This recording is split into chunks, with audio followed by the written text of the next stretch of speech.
It was a ship that wasn't supposed to exist. It was never supposed to be found. And now, somehow, they had it trapped. Through the haze off Uruguay's coast, the silhouette emerged. The most feared machine in the Atlantic. The pocket-battleship Graf Spee. For 3 months, the Admiralty in London had watched helplessly as British merchant vessels vanished without a trace across the South Atlantic. No distress calls completed. No survivors spotted. Just empty ocean where 50,000 tons of Allied shipping once sailed. The war at sea was barely 3 months old, and already Britain faced a naval nightmare. Commodore Henry Harwood needed to gamble everything on a hunch. While 40 British warships scoured the Atlantic, he'd positioned his small squadron, just 3 cruisers, where he believed the German raider would appear. The break of dawn on December 13, 1939, confirmed his intuition. One of the most sneaky, law-defying ships ever built, Graf Spee combined devastating 11-inch guns with battleship armor and cruiser speed. A naval impossibility made real. Her guns could outrange any cruiser brave enough to give chase. A single salvo from her main battery could send any of Harwood's ships to the bottom. On the bridge of HMS Ajax, Harwood faced an impossible choice. His 3 cruisers carried only thin armor against Graf Spee's massive shells. His heavy cruiser Exeter mounted 8-inch guns that would need to close to point-blank range to be effective. His light cruisers Ajax and Achilles carried only 6-inch weapons, like bringing pistols to a rifle fight. One commander was about to make a catastrophic mistake.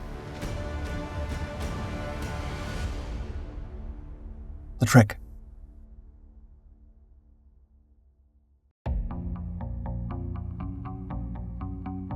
When Britain and France declared war against Germany on September 3, 1939, neither side was ready for such a grand war barely 2 decades after the last one ended.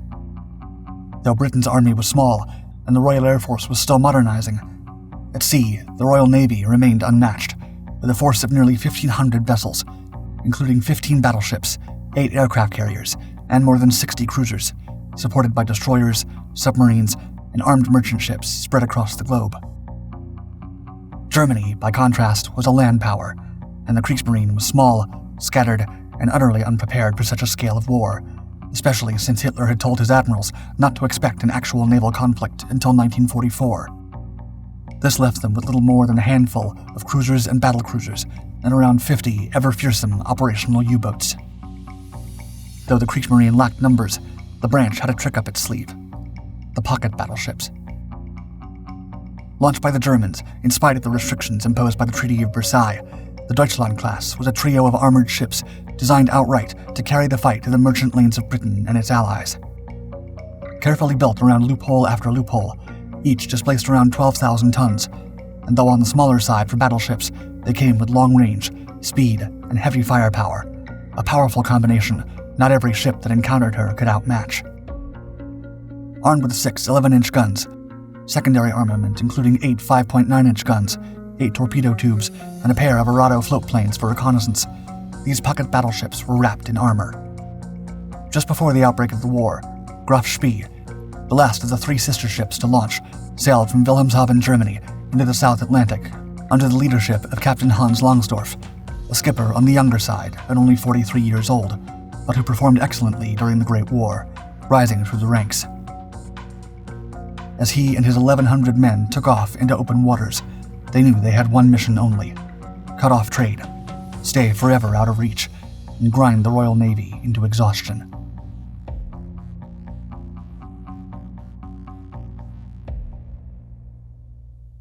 There she is.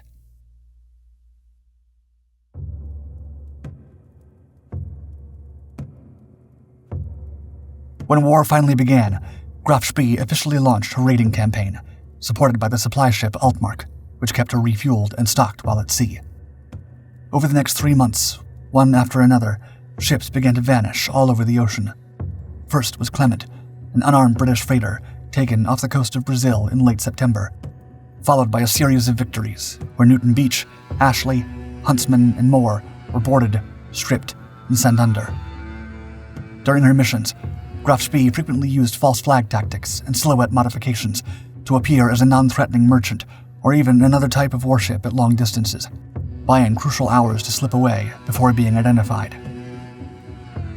Through it all, Captain Longsdorff handled the attacks with discipline, boarding the vessels, ensuring the safety of the enemy crews, and transferring survivors, a careful and gallant old-school approach that earned him a reputation as a professional adversary. Before the first week of December was over, 9 ships and nearly 50,000 tons of Allied shipping would be lost forever. By then, the Royal Navy was running out of good news. In addition to Spee's antics, in a little more than 8 weeks, Britain had already lost the carrier Courageous, the battleship Royal Oak, and the cruiser Rawalpindi, all sunk in supposedly safe waters. The British were in dire need of a victory, and somewhere near the River Plate, a German raider was still at large. Dozens of Allied warships swept the seas for the elusive Graf Spee, and the search was finally tightening. Though Enigma decrypts weren't fully operational in 1939, British naval intelligence was already monitoring Kriegsmarine communications, revealing hints of Graf Spee's supply patterns and position. On December 2nd, a small squadron made up of the heavy cruiser Exeter and the light cruisers Achilles and Ajax, led by Commodore Henry Harwood, were patrolling the southeastern coast of South America when radio operators picked up a distress call from Graf Spee's latest victim, Doric Star, right before she sunk off the coast of South Africa. For Harwood, it was the break he'd been waiting for, estimating that the German ship would turn west and head nearby toward the River Plate, a stretch of water between Argentina and Uruguay where shipping was heavy and targets were plenty. He turned his squadron north without hesitation, hoping to intercept the raider once and for all.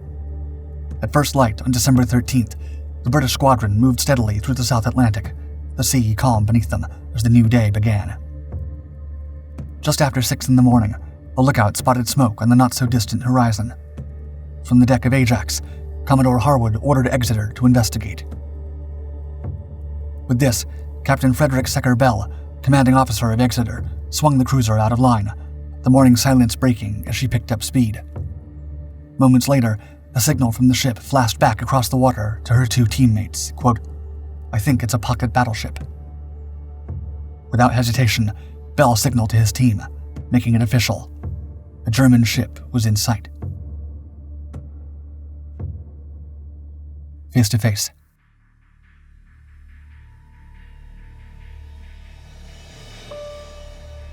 At first light on December 13th, 1939, a lookout aboard Graf Spee spotted the faint outline of 2 masts on the horizon. Only moments later, a third appeared through the haze. The approaching force was the Royal Navy trio heavy cruiser HMS Exeter, armed with 8-inch guns, and the light cruisers HMS Ajax and HMNZS Achilles, each carrying 6-inch primary batteries, dashing toward the pocket battleship. Though Graf Spee's 11-inch guns outmatched them, Longsdorff knew his ship had limits. There were no friendly ports nearby, and there was no safe harbor for repairs. If Graf Spee took severe damage, the only way home was to travel nearly 10,000 miles through waters infested with around-the-clock Allied patrols. In fact, Longsdorff had been explicitly ordered to avoid battles like this. Even if the British lost all 3 cruisers, it would not have drastically altered their naval strength. The Kriegsmarine simply could not afford to lose this ship. With the enemy closing fast and no other choice, despite the worn engines and the tired ship and crew, Longsdorff gave a single order: full speed ahead. Directly across, with only 10 miles of open water between the 2 skippers, from his seat aboard Ajax, Commodore Henry Harwood acted fast for the imminent confrontation. The leader split his force into 2 groups. The bigger Exeter would press from one side, while Ajax and Achilles moved as a pair from the other, ready to tighten the gap. At 6:14 a.m., Graf Spee, with the more extensive range, opened fire, turning the once silent ocean into a constant thunder of guns of all sizes, firing across the water. As the first shell straddled Ajax and Exeter, Lieutenant Edgar Lewin, the pilot of the former Seafox scout plane, requested permission to launch and help direct the ship's fire. Captain Charles Woodhouse, Ajax's skipper, quickly gave the order, warning that since X and Y turrets were firing at full speed, there would be no way to pause to clear the catapult. To take off, Pilot Lewin waited on the catapult, watching for the briefest gap between salvos, and as the next blast rolled down the deck, he pushed forward, launching into the air with the gunfire echoing right behind him. Climbing fast, he turned back over the ships, holding the only clear view of the Battle of the River Plate unfolding below.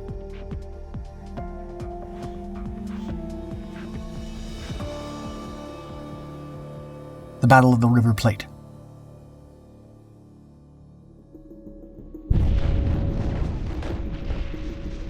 As the range closed to just 6 miles, Exeter, though holding her course and returning fire as much as her gunners could, began to take hit after hit after hit.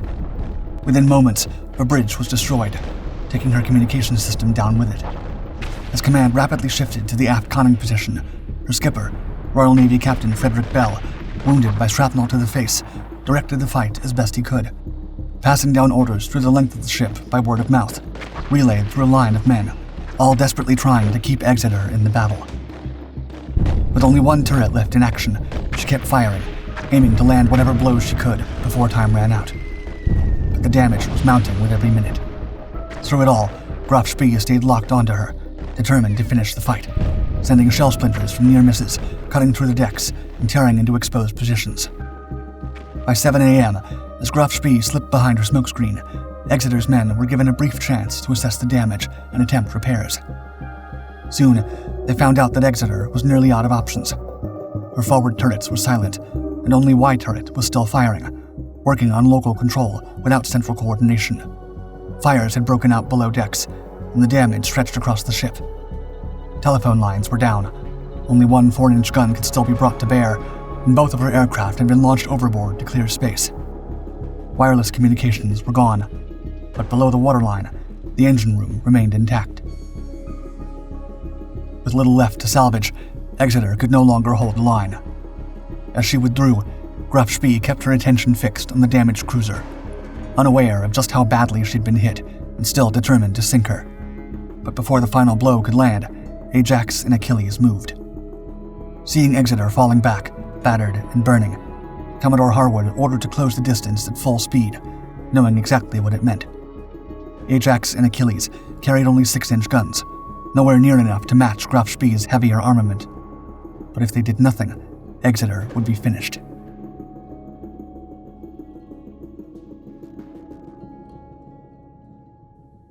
Falling back.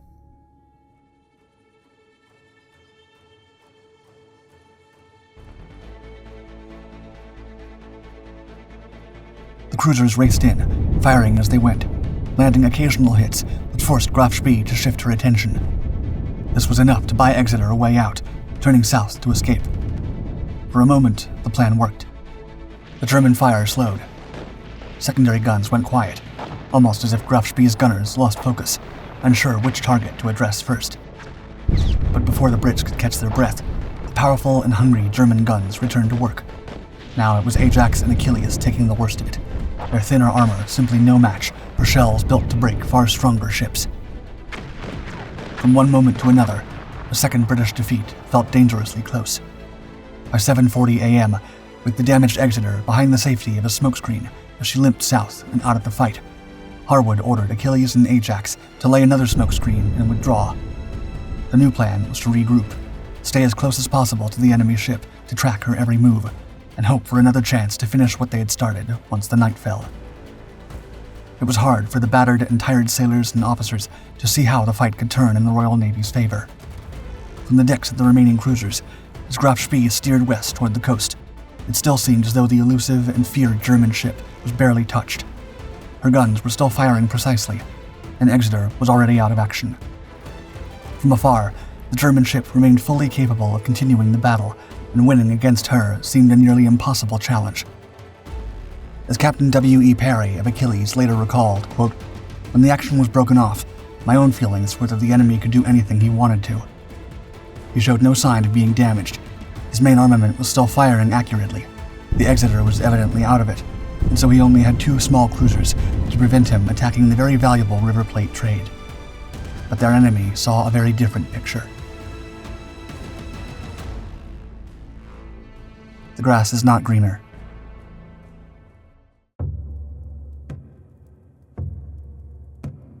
As it turned out, the damage to Graf Spee was far worse than the British realized.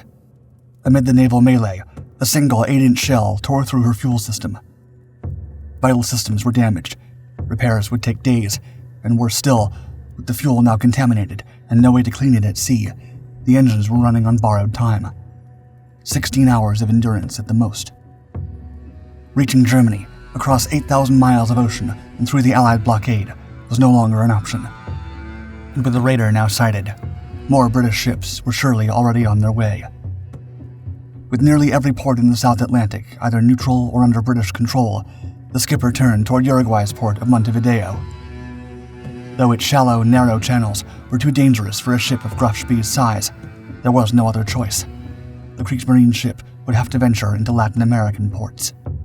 Aboard HMS Ajax, Commodore Harwood sent the scout plane to search for the missing Exeter, which he still hoped might return to the fight. Once in the air, when the Sea Fox's pilot, Lieutenant Lewin, finally located her, he described, quote, "I've never seen such a shambles, anyway in a ship which survived." With this, Harwood had no choice but to order the beleaguered heavy cruiser to sail for the Falkland Islands for repairs, leaving only the Ajax and Achilles light cruisers in the fight against Graf Spee. By late afternoon, as word spread that Graf Spee was making for the River Plate, officials in Uruguay, Germany, Britain, and France moved quickly to secure their positions, both diplomatic and military. In Montevideo, the British naval attaché, Captain H.W. McCall, was ordered to set up lookout stations across the bay's wide entrance, covering more than 120 miles with the help of local tugs and aircraft. The waiting game had begun, and the Allies were in no position to waste it.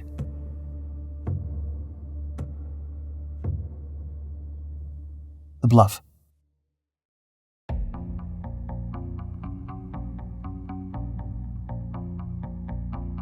As Graf Spee slowly inched closer to the coastline, she sent a few salvos toward Ajax and Achilles, who answered in kind, but none found their mark.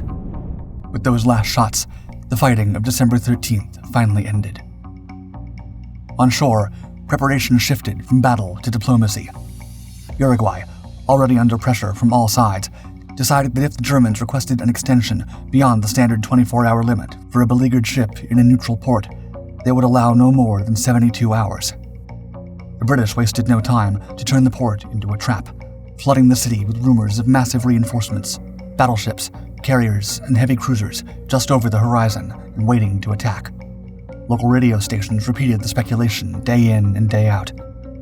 Inside the port, British merchant ships began leaving one by one, carefully timed to trigger the neutrality rule that barred Graf Spee from sailing until 24 hours after the last enemy vessel had departed. Each time the clock reset, the window to escape shrank. The reality was that just outside the 3-mile limit, the only ship standing between him and the open sea were the same 2 light cruisers that had been fighting him since morning, now slightly battered and low on ammunition. As the sun fell, only Ajax and Achilles patrolled in plain sight, laying down smoke screens and shifting positions constantly to appear larger than they were. Every movement, every whisper, and every delay carefully planned. The bluff worked. Longsdorff, who pondered making a break for friendlier Argentina, became convinced that any attempt to escape would end in disaster, completely unknowing that very little stood in his way. Just after midnight on December 14th, Graf Spee slid into the Bay of La Plata, her lights darkening as she crept toward the harbor at Montevideo. In the stillness of the night, she dropped anchor and settled with the tide, quiet and unmoving, her outline just visible against the glow of the city beyond.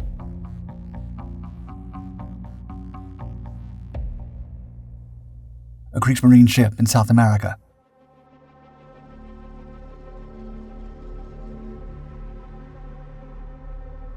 On the morning of December 14th, hundreds of locals lined the banks and buildings of Montevideo's port, watching feverish activity aboard Graf Spee. There, Captain Longsdorff was learning that while he was the master of all decisions at sea and on land, he was caught between a wide circle of competing pressures.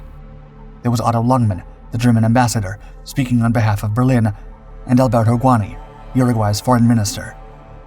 Behind the scenes, Brit Eugene Millington Drake, leading the diplomatic effort to keep Graf Spee trapped in port, and naval attaché McCall worked quietly with intelligence to ensure their deceit. While they pushed for Graf Spee's expulsion after 24 hours, and the Germans requested 2 weeks for repairs, Uruguay held firm. The Germans had to leave before 8 p.m. on December 17, 1939. Throughout the day, dozens of reporters gathered information about the latest activities in the port, broadcasting every rumor that floated over the tension-filled city. When official news announced that HMS Cumberland had arrived, Langsdorff knew his choices were narrowing fast. Berlin's final message offered 3 options: pressure Uruguay for more time, make a break for the open sea, or fight toward Buenos Aires. But by then, none of them were possible. Diplomacy had stalled. The merchant ships had blocked his escape. The River Plate was too shallow. And whatever else happened next, Graf Spee could not be allowed to fall into enemy hands. On the evening of December 15th, a British merchant ship departed at 6:15 p.m., resetting the clock once again. Under neutrality rules, Graf Spee was blocked from leaving port for another 24 hours, and whatever chance remained to slip away quietly was gone. As days dragged on in Montevideo, Graf Spee's crew, once the predators of the Atlantic, found themselves idle, confined to a foreign harbor under constant surveillance. Morale plummeted as rumors swirled about incoming British battleships. With little information from the outside world, anxiety festered below decks. The following night, Langsdorff gathered his officers and finally set the cards out on the table. The delays, the legal barriers, and the constant pressure from shore was too much. Now, the only plan was to evacuate the crew and prisoners and remove all technical equipment and classified materials, with only a small group behind to prepare the ship for scuttling. After this, they would transfer by tug to the nearby German freighter Tacoma, while demolition charges were placed throughout Graf Spee to ensure her destruction. All had no choice but to agree.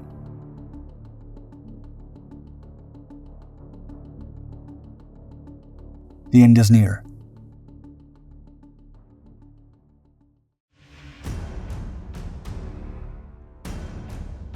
By Sunday morning, December 17, 1939, the waterfront off Montevideo had once again filled with onlookers. Graf Spee moved slowly through the water, heading for the spot chosen for her final moments. Nearby, tugs kept pace as the last of the crew made their way off the ship, their eyes fixed on the vessel they were leaving behind. Once the charges were set, there was nothing left to do but watch. Moments later, a sharp flash split the horizon. The first explosions tore through Graf Spee's hull, followed by a series of deeper blasts that ripped through her engine spaces and magazines. Smoke billowed into the air as fire broke out along the decks, and within moments, the once proud raider settled into the shallow waters of the River Plate. By then, Langsdorff had already boarded Tacoma, taking his men across the river to Buenos Aires. Along the way, he made certain the crew was fed and housed and visited the wounded scattered across local hospitals. But with Graf Spee gone and his men turned over to the authorities, there was nothing left for him to do. In the early hours of December 20th, inside a hotel room in Buenos Aires, Captain Hans Wilhelm Langsdorff wrote letters to his family, and a final one to Ambassador Longman, which read, quote, "For a captain with a sense of honor, it goes without saying that his personal fate could not be separated from that of his ship." When he finished, he dressed in his uniform, laid himself on a German naval flag, and ended his life.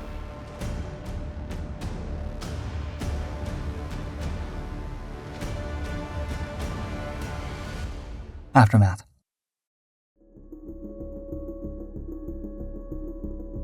Following this major defeat so early in the war, German propaganda claimed that Graf Spee had sunk a heavy cruiser and damaged 2 others, but no narrative could hide the reality.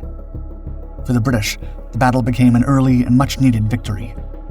Though HMS Exeter had taken heavy damage earlier in the engagement, the eventual destruction of Graf Spee removed a serious threat to Allied shipping and eased criticism of the Admiralty. Reports published soon after credited Commodore Harwood with both cool bravery and sound judgment. The success of the River Plate also added to the rising influence of Winston Churchill, who later declared, quote, "The news which has come from Montevideo has been received with thankfulness in our islands and with unconcealed satisfaction throughout the greater part of the world." For his part, Hitler's reaction to the outcome and Langsdorff's passing was straightforward and blunt, quote, "He should have sunk the Exeter."